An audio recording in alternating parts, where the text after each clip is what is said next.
ان اللہ وملائکتہ یصلون علی النبی یا ایھا الذین آمنوا صلوا علیہ وسلموا تسلیما اللہم صل علی سیدنا ومولانا محمد معدن الجود والکرم وآلہ وصحبہ وبارک وسلم۔ حمد و صلاۃ کے بعد قرآن مجید سورہ بقرہ، اللہ تبارک و تعالی نے ارشاد فرمایا یا ایھا الذین آمنوا کتب علیکم الصیام، اے ایمان والو تم پر روزے فرض کیے گئے، کما کتب علی الذین من قبلکم، اسی طرح جس طرح تم سے پہلے لوگوں پر فرض کیے گئے تھے، لعلکم تتقون، تاکہ پرہیزگار ہو جاؤ، متقی ہو جاؤ، اللہ سے ڈرنے والے بن جاؤ، گناہوں سے بچنے والے بن جاؤ، اپنی زندگی کو رب رسول کے احکامات کی روشنی میں گزارنے والے بن جاؤ۔ روزہ ایک پریکٹس ہے،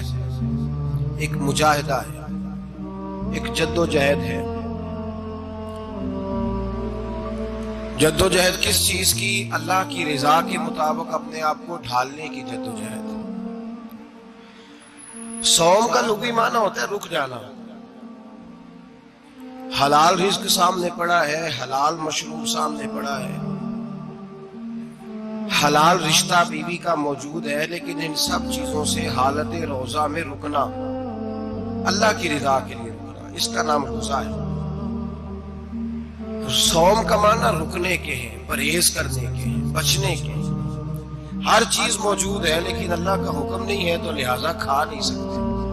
تو رب فرماتے جب جائز چیز ہے تو میری مرضی کے بغیر میرے حکم کے نہیں کھا سکتا، تو نے رکنا ہے تو حرام کیسے کھا لیتا ہے؟ جائز چیز کے لیے تجھے حکم ہے، میں کہوں تو کھائے گا، میں کہوں تو نہیں کھائے گا۔ میں نے حکم دے دیا، جائز ہے، روٹی ہے، کھانا ہے، گوشت ہے، تیری فریج میں پڑا سارا کچھ، تو با اختیار ہے، منہ میں دانت بھی ہے، ہضم کرنے کو ہاضمہ بھی ہے، بھوک کی شدت بھی ہے، پر میری اجازت کے بغیر تو کھا سکتا۔ روزہ رکھ لیا اور تجھے حکم نہیں کہ تو کھائے، جب جائز چیز میری مرضی کے بغیر نہیں کھا سکتا تو ناجائز کیسے کھائے گا؟ میرے نبی پاک علیہ الصلوۃ والسلام نے اپنے خوبصورت الفاظ کے اندر اس مفہوم کو بیان فرمایا۔ محبوب پاک صلی اللہ علیہ وسلم فرماتے جس نے جھوٹ نہیں چھوڑا، غیبت نہیں چھوڑی، برائی نہیں چھوڑی، اللہ کو اس کے بھوکے پیاسے رہنے کی کوئی ضرورت نہیں۔ وہ کاہے کا رکا ہے؟ جب کوئی کام تو اس نے اللہ کی رضا والا کیا نہیں۔ روزہ رکھ کے دغا کر رہا ہے، روزہ رکھ کے جھوٹ بول رہا ہے، روزہ رکھ کے کم ماپ رہا ہے، تول رہا ہے، دھوکہ دے رہا ہے، رشوت لے رہا ہے، فراڈ کر رہا ہے، حرام کا مال اکٹھا کر کے کہتا ہے اس میں سے چلو 10 دیگے بھی پکا دے گے۔ وہ بھائی جو کام اللہ نے تجھے کرنے کو حکم دیا تھا، جب تو وہ بجا ہی نہیں لا رہا، مقصد روزہ ہی تو حاصل، لعلکم تتقون۔ روزے کا مقصد یہ ہے کہ تو پرہیزگار ہو جائے۔ میرے نبی پاک علیہ الصلوۃ والسلام کی بارگاہ عالی مرتبت میں 2 عورتیں آئیں، یہ چیزیں کھا لو، کہنے لگی محبوبہ ہم نے روزہ رکھا ہوا ہے۔ فرمایا نہیں، تمہارا تو روزہ نہیں ہے، حضور رکھا ہوا ہے روزہ، سحری سے لے کر اب تک کچھ نہیں کھایا، شام تک بھی نہیں کھائیں گی۔ محبوب نے فرمایا ذرا کہہ تو کرو، الٹی تو کرو۔ کہہ کی تو ان کے حلق سے خون بھی نکلا اور گوشت کے لوتھڑے بھی نکلے، پھوٹیاں بھی نکلی۔ نبی پاک نے فرمایا وہاں بیٹھ کے تم نے اپنے جاننے والوں کی غیبت نہیں کی، چغلی نہیں کھائی؟ خاموش ہو گئیں، گردنیں جھک گئیں۔ نبی پاک نے فرمایا تم نے قرآن نہیں پڑھا کہ جو اپنے بھائی کی غیبت کرتا ہے وہ مردہ بھائی کا گوشت کھاتا ہے؟ تو گوشت کھا کے بھی تمہارا روزہ رہ گیا ہے۔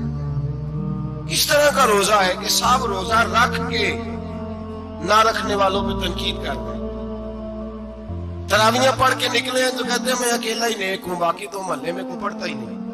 یہ کیسا تیرا روزہ ہے کہ تو روزہ رکھ کے تو اس کے مقصد کو ہی نہیں سمجھا؟ لعلکم تتقون۔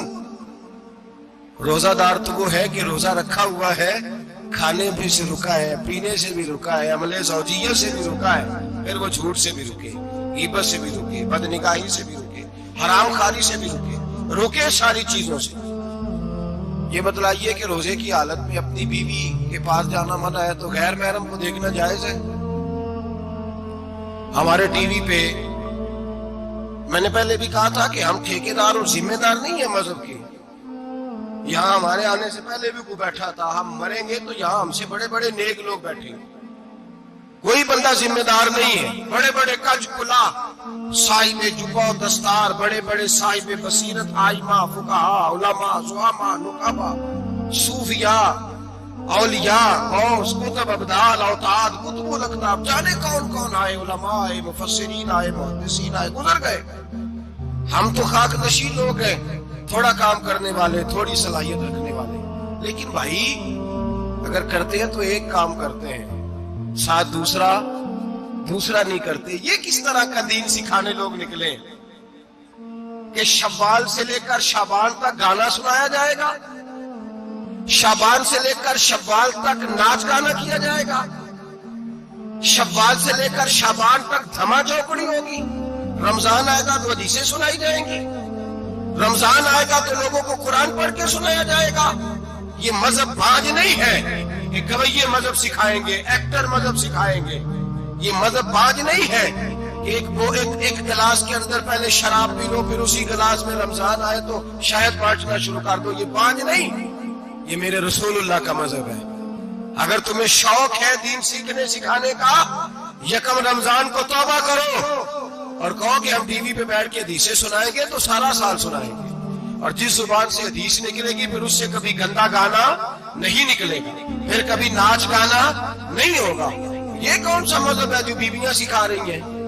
یہ کون سا دین ہے جو عورتیں سکھا رہی ہیں؟ میرے رسول پاک صلی اللہ تعالی علیہ وآلہ وسلم کا وہ مذہب ہے کہ میرے اعلیٰ حضرت فاضل بریلوی رحمت اللہ علیہ نے فرمایا، مرد کے لیے جائز نہیں کہ وہ عورت کی زبان سے میلاد بھی سنے، نعت بھی سنے۔ مرد کے لیے جائز نہیں، مرد کو مرد سکھائے گا، عورت سکھائے گی تو عورتوں کو سکھائے گی۔ بے شک آپ سویرے فتویٰ دیجئے کہ چھوٹی سی مسجد میں بیٹھ کے، چھوٹے سے کونے میں بیٹھ کے چھوٹا سا مولوی، اور وہاں تو اتنے بڑے مفتی ٹی وی پہ بیٹھے ہوئے، وہ غلط ہے تو صحیح ہے کیسے ہو گئے؟ سنو، میرے نبی پاک علیہ الصلوۃ والسلام کے مذہب کا حسن یہ ہے کہ اسلام کہتا ہے ایک نظر بی بی کو دیکھا کسی نے غلطی سے تو معافی ہو جائے گی، دوسری نظر شہوت سے دیکھا تو حرام ہے اس کے لیے، وہ پاکستان کا مولوی ہو یا سعودی عرب کا شاہ ہو، کسی کے لیے عورتوں کے بیچ پھرنا اٹھنا بیٹھنا جائز ہے؟ میرے نبی پاک صلی اللہ تعالی علیہ وسلم نے فرمایا ہے میں عورتوں سے مصافحہ کرنے نہیں آیا، اور میرے نبی پاک صلی اللہ علیہ وسلم نے فرمایا ہے، حضور فرماتے ہیں لیکن کتا بالکل ناپاک نہیں ہوتا، کتے کا تھوک ناپاک ہوتا ہے، یا کتا گیلا ہو جائے تو ناپاک ہوتا ہے، لیکن خنزیر سارا ناپاک ہوتا ہے، کل ناپاک ہے خنزیر۔ نبی پاک نے فرمایا خنزیر بھی ہو اور گند میں لتھڑا ہوا بھی ہو، پیشاب میں لتھڑا ہوا ہو، گوبر میں لتھڑا ہوا ہو، پخانے اور فضلے میں لتھڑا ہوا خنزیر ہو، اس کا جسم تیرے ساتھ ٹکرا جائے تو اتنا برا نہیں جتنا غیر محرم عورت کا وجود تیرے ساتھ ٹکرا جائے تو برا ہے۔ اس حد تک میرے نبی پاک صلی اللہ علیہ وسلم اور گنبد کے معاملے میں فتویٰ دینے والے، یا رسول اللہ کہنے پر کفر کا فتویٰ دینے والے اور بڑی بڑی باتیں کرنے والے خاموش کیوں ہو گئے؟ یا ایھا الذین آمنوا لا تتخذوا اليہود والنصارى اولیاء، اللہ فرماتا ہے یہودیوں اور عیسائیوں کو دوست نہ بناؤ، یہ تمہارے دوست ہو سکتے، یہ تمہارے سجن ہو سکتے؟ جب عرش کا مالک کہہ رہے سجن نہیں ہو سکتے تو دوستی کی بات کیسے بڑھا رہا ہے؟ یا رسول اللہ ہمارے سجن کون ہو سکتے ہیں؟ فرمایا تمہارا دوست وہ ہو سکتا ہے جو محمد عربی کا غلامی کرنے والا ہو، جو رسول اللہ کی نوکری کرنا ہو دوست ہوگا۔ دوسرا دوست ہو سکتا؟ کوئی ایکٹر مذہب نہیں سکھائے گا، کوئی گویہ مذہب نہیں سکھائے گا۔ حضرت جناب سیدنا جنید بغدادی، بغداد کے پیر سے کسی نے پوچھا تھا آج سے 1100-1200 سال پہلے، وہ تو زمانہ ویسے نیکی اور پرہیزگاری کا تھا، کہا بابا جی مرد اور عورت نیک ہو، بغیر پردے کے، بغیر حجاب کے، بغیر دیوار کے بیٹھ کر ایک دوسرے کو دین سکھا سکتے ہیں؟ حضرت صاحب بتائیے، مرد اور عورت نیک ہو تو بغیر پردے اور حجاب کے ایک دوسرے کو دین سکھا سکتے ہیں؟ حضرت جنید بغدادی فرمانے لگے سکھانے والا حسن بصری ہو اور سیکھنے والی رابعہ بصری ہو تو پھر بھی بغیر پردے کے بیٹھنے کی اجازت نہیں۔ تو مفتی صاحب کو اجازت کس نے دی؟ مولانا صاحب کو اجازت کس نے دی؟ بڑا وہ نہیں ہوتا جو ٹی وی پہ زیادہ آتا ہے، بڑا وہ ہوتا ہے جو رسول اللہ کے دین پہ عمل زیادہ کرتا ہے۔ حضرت عبداللہ ابن مسعود رضی اللہ تعالیٰ عنہ فرماتے ہیں زیادہ باتیں کرنے والا عالم نہیں ہوتا۔ حضور پھر عالم کون ہوتا ہے؟ فرمایا پڑھو قرآن، انما یخشی اللہ من عبادہ العلماء۔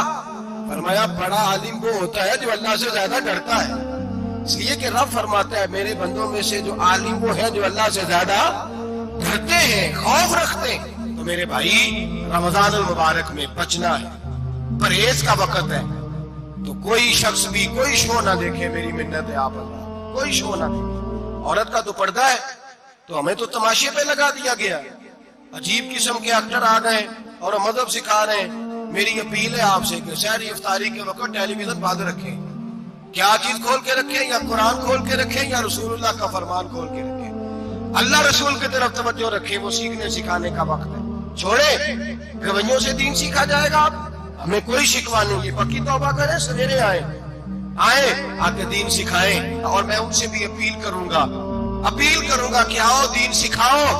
حضرت فضیل بن عیاض فرماتے میں ڈاکو تھا، کبھی کبھی چھپ چھپا کے جمعہ پڑھا کرتا تھا، پھر میں نے توبہ کی تو سچی توبہ کی، پھر میں نے توبہ کی تو رب کو راضی کرنے والی توبہ کی، پھر میں نے توبہ کی تو چھوڑی ہر شے، غریبوں کا لوٹا ہوا مال واپس کیا، جس کے پیسے نہ دے سکا اس کے گھر میں جا کے اس کی بھینسوں کو چارہ ڈالا، اس کے اونٹوں کی خدمت کی، میں نے قرضے چکائے۔ فرمایا میں سچی توبہ کر کے مسجد آیا، جس خطیب کے پیچھے میں جمعہ پڑھا کرتا تھا وہ میرے ہاتھ میں بیعت کر کے مرید ہو گیا۔ اللہ تبارک و تعالیٰ نے اپنے بندوں کے دل میری طرف پھیر دیے، پھر تمہیں اس میں انعام دینے کی ضرورت نہیں پڑے گی، پھر تم کٹیا نشین بن کے بھی دین پھیلاؤ گے تو اللہ اس میں تاثیر پیدا فرما دے گا۔ تو روزے کا معنی رکنا ہے، روزے کا معنی بولیے، روزے کا معنی رکنا، کس سے؟ جھوٹ سے، غیبت سے، بدی سے، بدنگاہی، کھانے پینے۔ روزہ کس پہ فرض ہے؟ امیروں پہ کہ غریبوں پہ؟ جی کہنے نے میں کامی میں، میرا تو کام ہی محنت مزدوری والا، میں کیسے روزہ رکھوں؟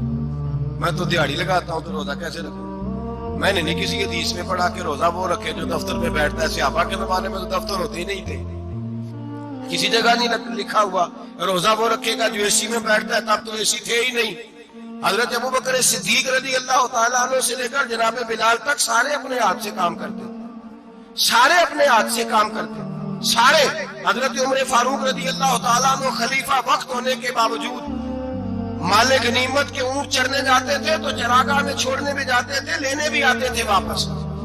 سارے لوگ اپنے ہاتھوں سے مشقت والے کام کرتے، حضرت بلال مزدوری کرتے، سلمان فارسی مزدوری کرتے، مقداد مزدوری کرتے، صحابہ مزدوریاں کرتے، روزے رکھتے، اور رمضان کے جانے کا وقت ہوتا تو در رسول پہ کھڑے ہو کے عرض کرتے محبوبہ دل نہیں بھرا، دل کرتا ہے کبھی رب سارا سال ہی روزے رکھا کرے، سارا سال رمضان دے تو ہم سارا سال روزے رکھنے کو تیار ہیں۔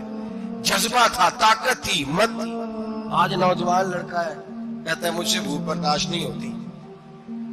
میرے بھائی رب بیماری لا دینا، اللہ سے دعا مانگے اللہ شفا عطا فرمائے، اور دعا کرے اللہ آزمائش سے محفوظ فرمائے۔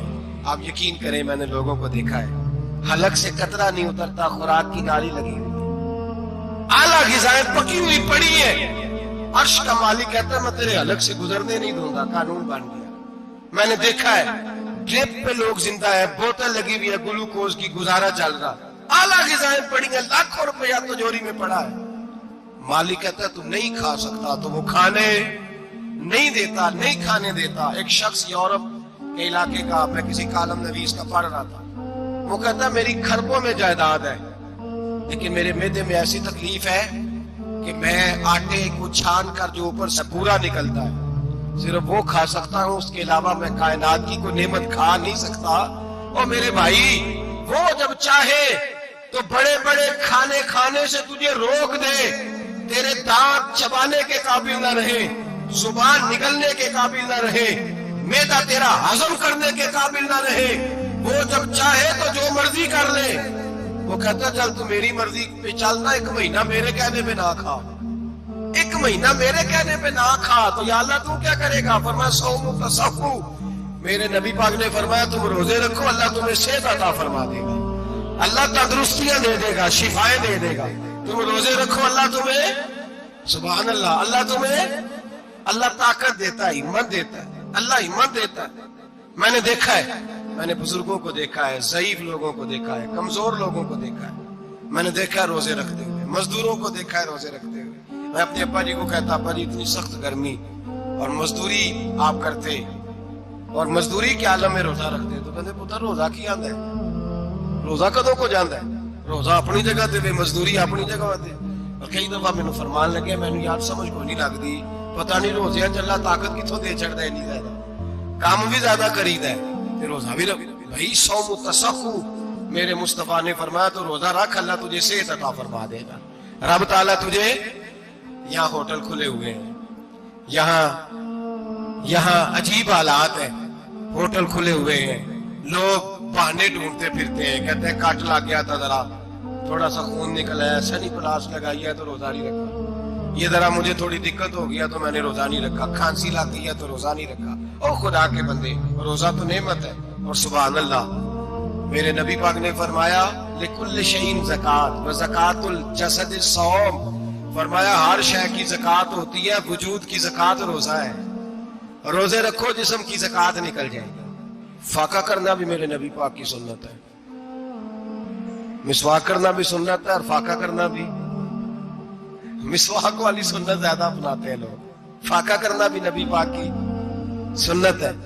ایک صاحب مجھے کہنے لگے جناب بیٹھ کے کھانا حضور کی سنت ہے، میں نے کہا کبھی کبھی نہ کھانا بھی نبی پاک کی سنت ہے، نہ کھانا بھی حضور کی سنت ہے۔ اور ہمارے فقہاء نے لکھا ہے جو روٹی زیادہ کھاتا ہے اس میں دو باتیں پیدا ہو جاتی ہیں، کیا کیا؟ ایک بولتا زیادہ ہے، دوسرا سوتا زیادہ ہے، غافل ہو جاتا ہے۔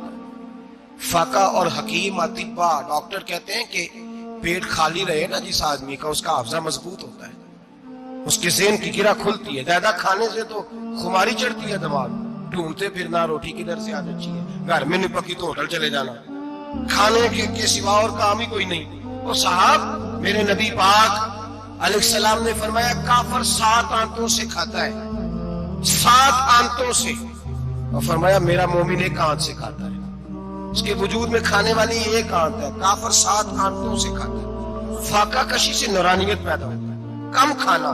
دیکھیں نا نبی پاک صلی اللہ علیہ وسلم نے اللہ سے فاقہ مانگ کے لیا ہے، یا اللہ 1 وقت روٹی دے، 1 وقت کا فاقہ دے، مانگ کے لیا ہے نبی پاک، مانگ کے۔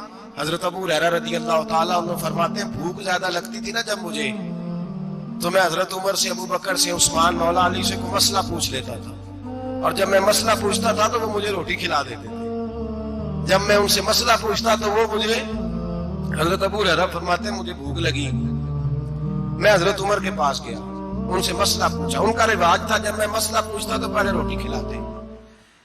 ہمارے بزرگ یہ فرماتے ہیں کہ کھانے کھلا کے دین پڑھاؤ، صرف تمہارا کتب خانہ نہیں کھلا ہونا چاہیے، تمہارا دسترخوان بھی کھلا ہونا چاہیے۔ کسی نے نبی پاک صلی اللہ علیہ وسلم سے پوچھا تھا بہترین مسلمان کون ہے؟ حضور نے فرمایا جو سلام لینے میں پہل کرے اور روٹی زیادہ کھلائے، جو روٹی ہر وقت فکر کرے یار تو روٹی کھا لے، روٹی کھانے کی طرف توجہ دلائے۔ کھلانا سنت ہے، زیادہ کھانا اس میں بھی فرق رکھے۔ تو نبی پاک صلی اللہ علیہ وسلم کے صحابی حضرت ابو ہریرہ رضی اللہ تعالیٰ عنہ فرماتے ہیں میں نے حضرت عمر سے مسئلہ پوچھا، میں نے کہا حضور مسئلہ بتائیں، تو کہتے پہلے ان کی عادت تھی جب میں مسئلہ پوچھتا تو روٹی بھی کھلاتے، آج انہوں نے مسئلہ ہی بتایا ہے، روٹی کوئی نہیں کھلائی۔ تو مجھے کہنے لگے ابو ہریرہ تو سوچتا ہوگا روٹی نہیں اس نے پوچھی، تو نے کب سے کھانا نہیں کھایا؟ میں نے کہا آج صبح سے۔ تو جناب عمر کہنے لگے میں نے کل صبح سے نہیں کھایا۔ چل ابو بکر صدیق کے گھر مسئلہ پوچھتے، کہتے جناب صدیق اکبر کے دروازے پہ گئے، جا کر کے ان سے مسئلہ پوچھا۔ ان کی بھی عادت تھی جب کوئی مسئلہ پوچھنے جاتے ہیں تو دسترخوان بچھا لیتے، کہتے آؤ روٹی بھی کھلاتا ہوں مسئلے بھی بتاتا ہوں۔ کہتے ہیں گئے تو انہوں نے بھی مسئلہ بتایا، روٹی کوئی نہ پوچھی۔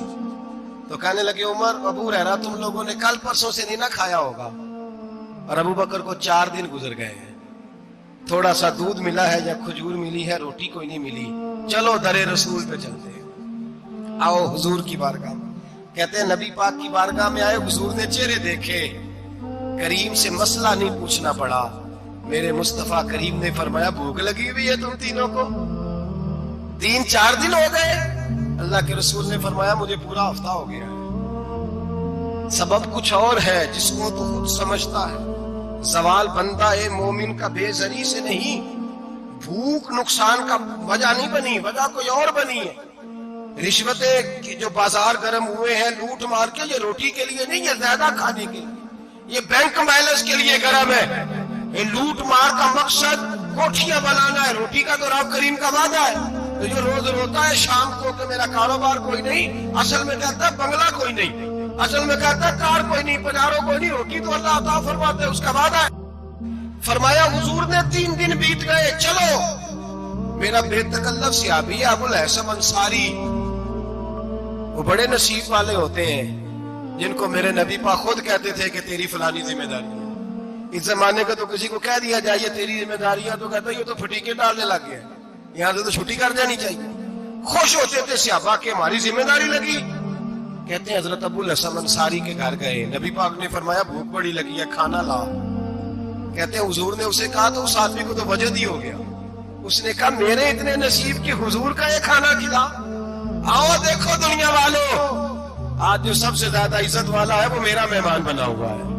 فرماتے ہیں وہ دوڑے گئے، بکری اٹھائی، ذبح کی، بیوی کو کہنے لگے روٹی تیار کر، ادھر کھجوریں توڑی، انگور توڑے، کہنے لگے حضور آپ جب تک تناول کریں تب تک کھانا پک جاتا ہے۔ حضرت عمر کہتے ہیں روٹی پک کے آئی، بڑا پیارا گوشت، بڑا اچھا سالن، بڑا خوبصورت خلوص والا کھانا۔ فرماتے ہیں میں نے بڑا ہی کھایا۔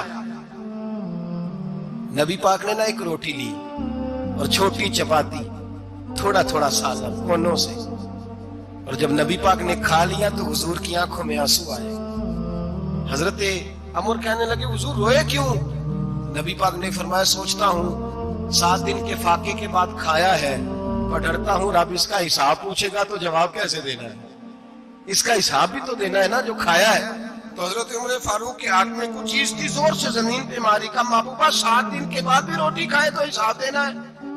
نبی پاک فرمانے لگے عمر وہ مالک ہے نا، تو جب دیتا ہے تو حساب نہیں لے سکتا، حساب تو دینا ہے، حساب تو دینا ہے، تیاری رکھو۔ صحابہ کرام فرماتے ہیں ہم نے ارادہ کیا کہ آج کے بعد ہم پھر فاقے کریں گے، کم کھائیں گے، اس لیے کہ حساب دینا ہے۔ میرے بھائی وہ فاقہ کشی کرتے تھے، ڈرتے تھے۔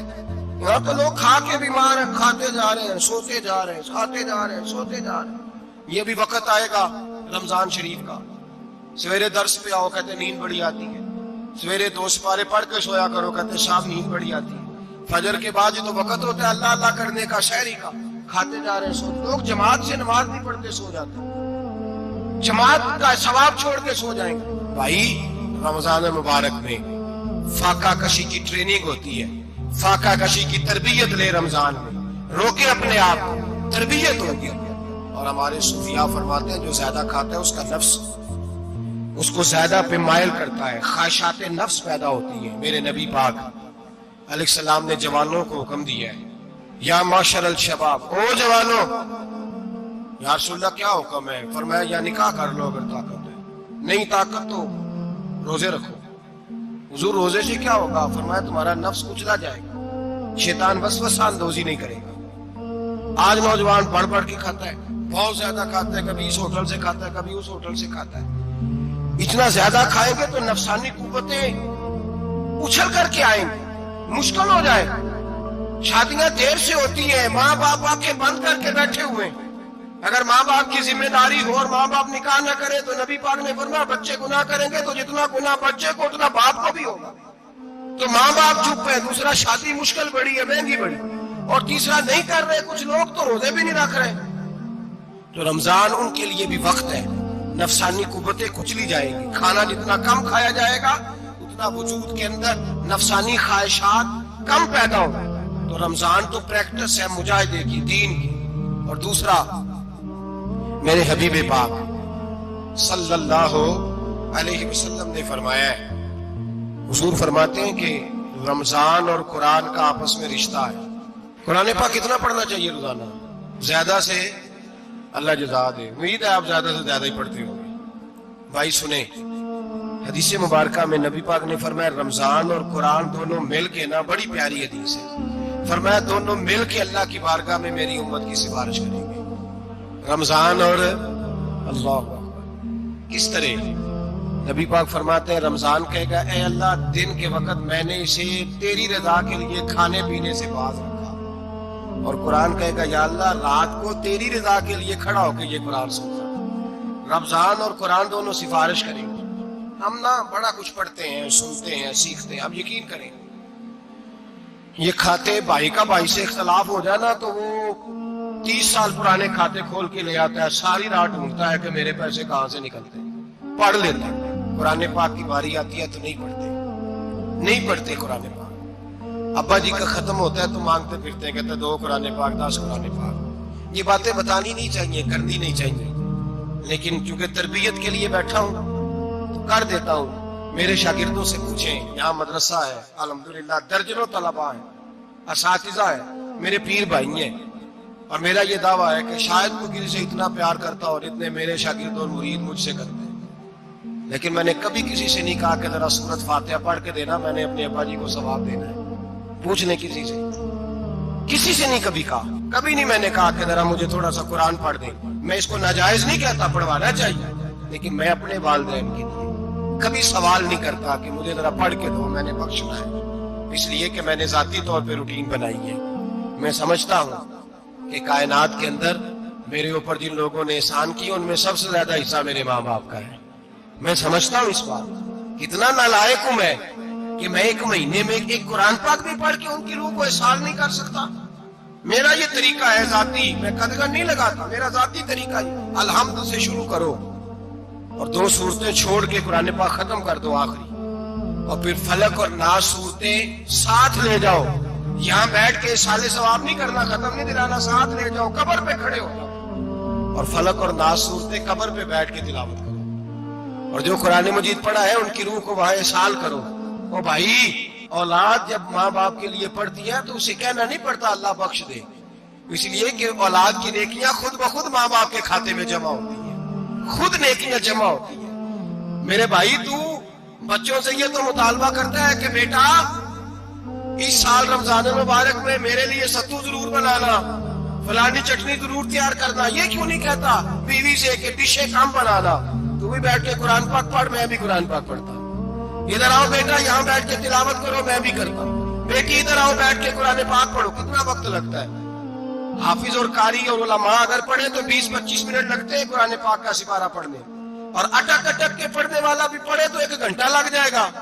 اور میرے نبی پاک صلی اللہ علیہ وسلم نے فرمایا جو قرآن پڑھتے ہوئے اٹکتا ہے اللہ اسے ڈبل ثواب عطا فرماتا ہے. فرمایا جو زبانی پڑھے سنگل ثواب، جو دیکھ کے پڑھے اسے ڈبل ثواب. حضور کیوں؟ فرمایا اس لیے کہ میرا قرآن دیکھنے پہ بھی اللہ ثواب عطا فرماتا ہے. قرآن دیکھنے پہ بھی اللہ ثواب دیتا ہے، دیکھنے کا بھی ثواب ہے. رمضان شریف میں قرآن پاک پڑھے، کھول کے پڑھے. اور میرے بھائی اگر تیرا بچہ پڑھے، اگر تیری بیٹی پڑھے، کائنات کا خوش نصیب باپ وہ ہے کہ بیٹا قرآن پڑھے، چاہے ناظرہ ہی پڑھے. جس کی بیٹی پڑھے، زندگی میں انہیں اس کام پہ لگا جاؤ، مرنے کے بعد بھی پڑھیں گے. امام جلال الدین سیوطی شافعی رحمت اللہ علیہ فرماتے حضرت عیسیٰ قبر کے پاس سے گزرے، قبر پہ عذاب ہو رہا تھا، اللہ کا غضب برس رہا تھا.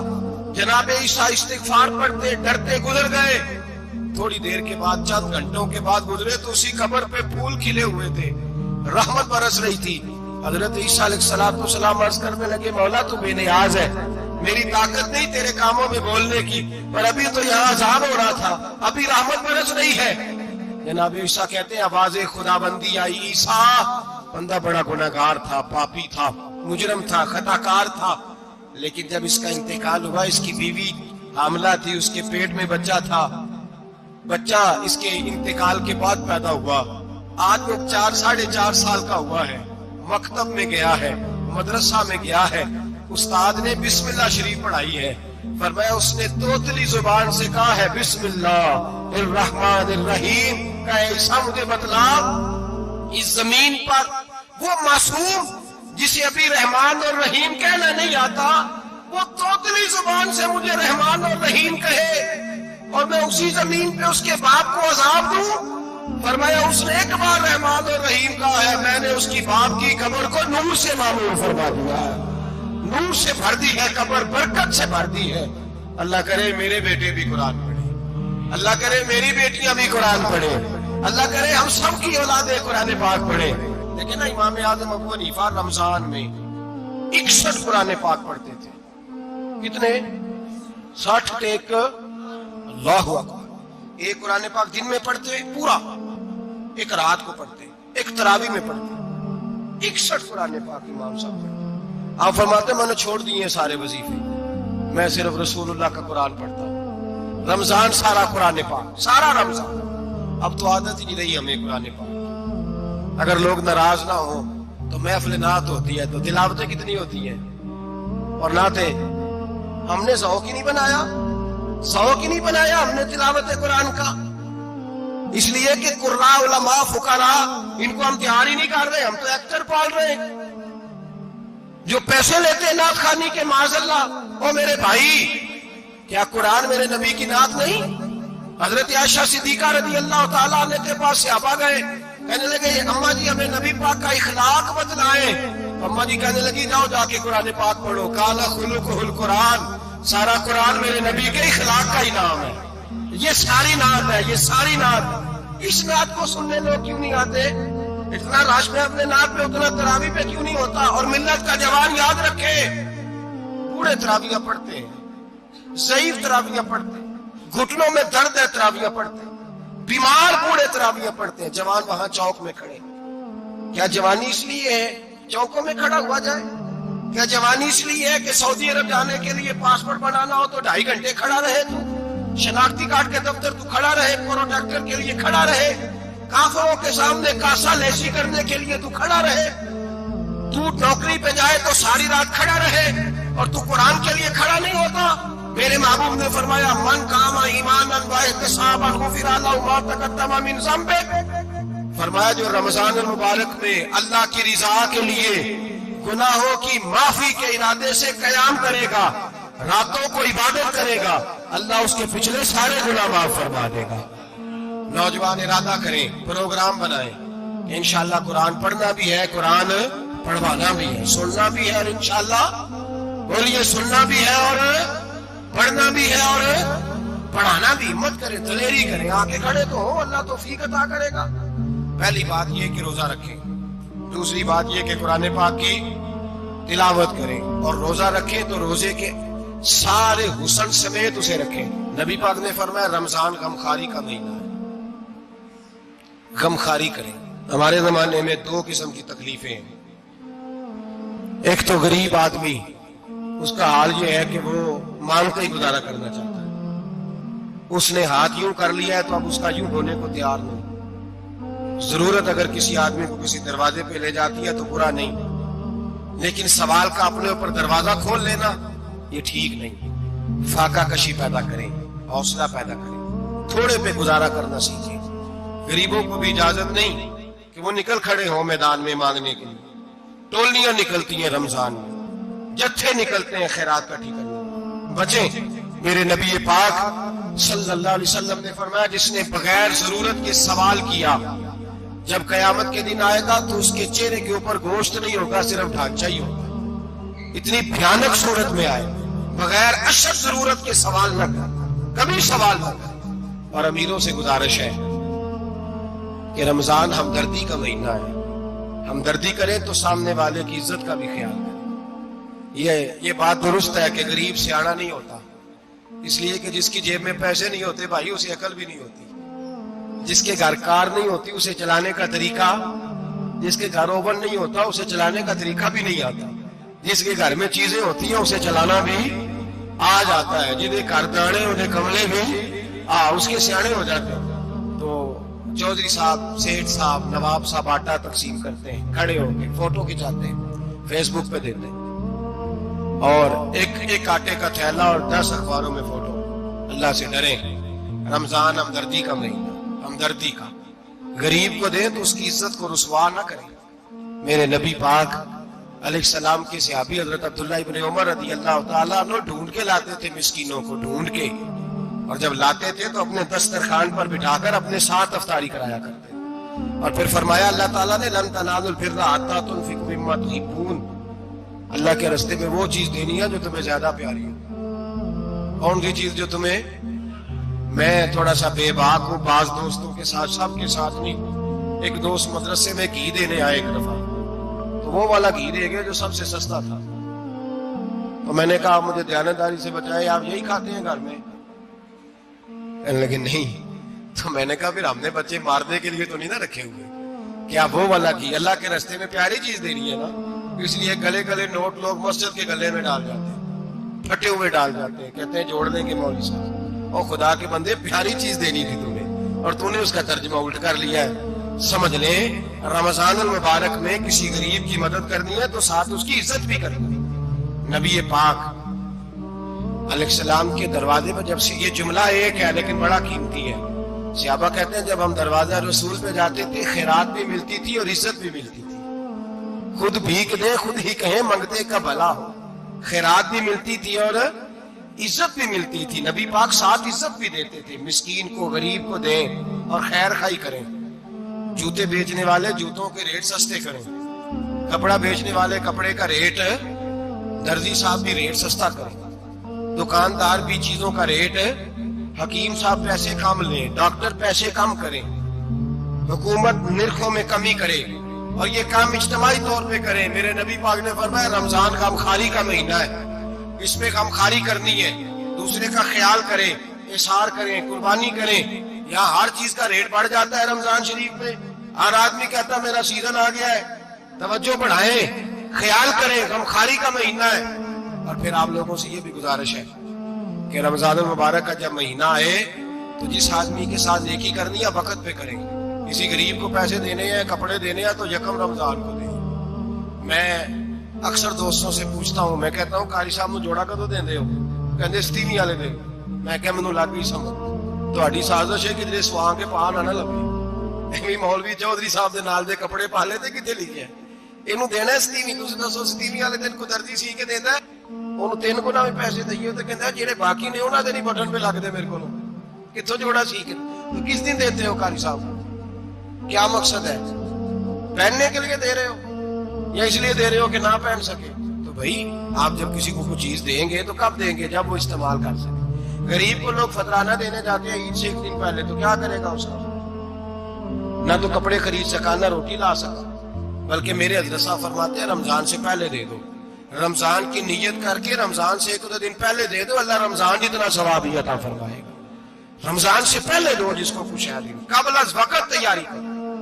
میرے قبلہ صاحب فرمایا کرتے اپنے کپڑے بعد میں، غریب کے بچوں کے کپڑے پہلے، اپنے گھر کی ضروریات بعد میں، غریبوں کی ضروریات، اس لیے کہ اللہ پاک نے ان کا رزق بھی ہمارے گھر بھیج دیا ہے، ہماری ڈیوٹی لگائی ہے کہ تم نے بانٹنا، بانٹنے والے بنو، اور یہ ذہن بنائے کہ پتہ نہیں کس کا حصہ تھا جو اللہ نے میرے گھر بھیجا، یہ ذہن بنا کے بنو۔ اور جس کو دینے جائے، ہاں آپ کو اجازت ہے تھوڑا بہت پتہ کرنے کی، لیکن تھوڑا بہت تفتیش کرنے کی اجازت، بال کی کھال اتارنے کی اجازت۔ میں نے دیکھا ہے لوگ غریبوں کا انٹرویو لیتے ہیں، تیرا تو فلانا کمانے والا نہیں، تیرا تو فلاں بچہ، او بھائی بہت سارے غریب ایسے ہیں، بڑے ہیں جو کمانے کی کوشش کرتے ہیں لیکن ان کا سبب نہیں بنتا۔ ہاں ہے ایسے لوگ جو سعودی عرب چلے گئے ہیں، کہتے ہیں تیرا تو فلاں باہر نہیں گیا، ہے کیا ہے، لیکن سارے سعودی عرب جانے والے بھی مال کمانے کی طاقت نہیں رکھتے، کئی وہاں بھی بیٹھ کے بیچارے قرضوں میں الجھے ہوئے ہیں، وہاں والوں کے ظلم کا شکار ہے، بہت ساری آزمائشوں میں۔ تو تفتیش کرتا ہے۔ میرے امام شافعی کا ایک جملہ اگر آپ کو یاد رہ گیا تو بات بن جائے گی۔ امام شافعی رحمت اللہ، بلکہ حضرت غوث اعظم جیلانی کے پاس وہ بات آپ کو زیادہ فائدہ دے گی۔ حضرت غوث اعظم جیلانی کو ان کا ایک مرید سمجھانے لگ گیا، کہنے لگا حضرت جی آپ سب کو ہی دیتے رہتے ہیں، ہر بندہ مستحق نہیں ہوتا، ذرا ٹٹول کے دیا کریں۔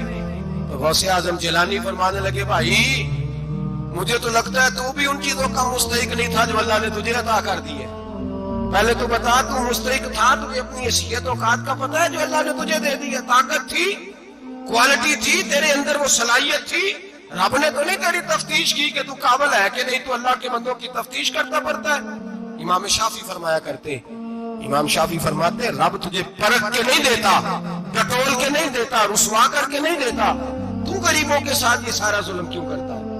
بس پتہ چل گیا وہ ضرورت مند ہے تو دے، اس لیے کہ اجر تجھے غریب نے نہیں دینا، اجر اللہ نے دینا ہے، اور اللہ اجر عمل پہ نہیں دیتا، اللہ تو نیت پہ اجر عطا فرماتا ہے۔ تو نیت دیکھ تیری کس طرح، تو میرے بھائی غریب کو دے قبل از وقت دے۔ رمضان مبارک میں چوتھا کام، بعد آخری اور چوتھا کام سنیں، رمضان میں دین سیکھیں۔ شیطان قید ہوتا ہے زیادہ سے زیادہ، اور جب آدمیوں کا پیٹ خالی ہوتا ہے نا تو ذہن جو ہوتا ہے نا وہ بھی اس کا فریش ہوتا ہے، اس میں کوشش کریں دین سیکھنے کی۔ میرے نبی کریم صلی اللہ علیہ وسلم نے اس دین کو علم کا دین قرار دیا ہے، شعور کا دین قرار دیا ہے، فہم کا دین قرار دیا ہے۔ نبی پاک صلی اللہ علیہ وسلم نے فرمایا ایک عبادت کرنے والا عشاء کے بعد کھڑا ہو اور فجر تک نماز پڑھتا رہے، ایک عالم دین عشاء پڑھ کے سو جائے اٹھ کے فجر پڑھ لے تو وہ 70 عبادت کرنے والوں کا درجہ زیادہ نہیں، عالم کا درجہ پھر بھی زیادہ ہے، اس عالم دین کا درجہ زیادہ ہے، اس لیے کہ وہ لوگوں کو آگاہی دیتا ہے، شعور بخشتا ہے۔ یہ دین جو ہے یہ، اور نبی پاک صلی اللہ علیہ وسلم نے فرمایا عبادت کرنے والے پر عالم کا درجہ اتنا ہی زیادہ ہے جتنا میرا درجہ اپنے غلاموں پر زیادہ ہے۔ عالم کو حضور نے اتنا بڑا مقام دیا، دین سیکھیں، شعور حاصل کریں، یہ فقاہت کا دین ہے، شعور حاصل کرنے کا دین ہے۔ اور نبی پاک صلی اللہ علیہ وسلم نے فرمایا دین کی ایک بات سیکھ لینا 1000 نفل پڑھنے سے زیادہ درجہ رکھتی ہے، دین کی ایک بات سیکھ لینا 1000 جنازے میں شرکت سے زیادہ درجہ رکھتی ہے، دین کی ایک بات سیکھ لینا، میرے نبی پاک صلی اللہ تعالی علیہ وسلم ارشاد فرماتے 1000 مریض کی عیادت کرنے سے زیادہ درجہ رکھتی ہے۔ فرمایا جس نے رات کے ایک لمحے میں دین کی ایک بات سیکھی اللہ اسے ساری رات عبادت کرنے سے زیادہ ثواب عطا فرمائے گا۔ میرے ایسا فرمایا کرتے جب سیکھنے والے کو یہ ثواب ملے گا تو بتائیے سکھانے والے کو کتنا ثواب ملے گا، اسے اللہ کتنا درد۔ رمضان آ رہا ہے، شیطان قید ہے، دین پھیلانے کی کوشش کریں، جدوجہد کریں۔ بڑی نیند آتی ہے فجر پڑھ کے، لیکن اگر کسی کا ارادہ بن جائے کہ دین سیکھنا بھی ہے اور دین بچوں کو، تو پھر کوئی نیند غلبہ۔ ایک مثال ایک عالم نے سمجھائی، کوئی بزرگ تھے درویش عالم، ان کے پاس ایک عورت آئی، کہنے لگی میں بچوں کو سویرے بڑا جگاتی ہوں، بچے جاگتے نہیں نماز کے لیے۔ بڑا عجیب جواب دیا بزرگوں نے، درویش نے، عالم نے، کہنے لگے بی بی کیوں نہیں جاگتے، جگایا کر، بیدار کیا کر، اٹھایا کر۔ کہنے لگی بڑی جدوجہد کرتی ہوں، اٹھتے نہیں، بیدار نہیں ہوتے۔ اللہ والے تھے نا، کہنے لگے یہ بتا اگر اس کمرے میں آگ لگ جائے تو پھر بچوں کو کیسے بیدار کرے گی، آگ سے بچانے کے لیے کیا کرے گی؟ پھر تو بالوں سے پکڑ بھی گھسیٹنا پڑا تو گھسیٹ کے کمرے سے لاؤں گی، پھر تو چوٹیں لگتی ہیں تو لگ جائے، پھر میں پرواہ نہیں کروں گی۔ آپ فرمانے لگے یوں سمجھ لے جہنم کی آگ جل رہی ہے، اگر تیرے بچے نے نماز نہ پڑھی تو آگ لگ جائے گی، اگر اس نے عبادت نہ کی تو اسے آگ، اب جیسے بھی تجھے اٹھانا پڑتا ہے اٹھا گھسیٹ کے باہر لا، لیکن اس کی نماز قضا۔ نیند بڑی آ رہی ہے سویرے، لیکن اگر دین نہ سیکھا تو مشکل ہو جائے گی۔ جیسے بھی اپنے آپ کو جگانا چاہیے، ہمت کرنی چاہیے، دلیری کرنی چاہیے۔ ہمیشہ مدحت خیر الانام میں گزرے، دعا ہے یہ عمر درود و سلام میں گزرے۔ آخر وائس ٹی وی کو سبسکرائب کرنا مت بھولیں، لائک کریں، شیئر کریں اور کومنٹ سیکشن میں اپنی رائے کا اظہار ضرور کریں۔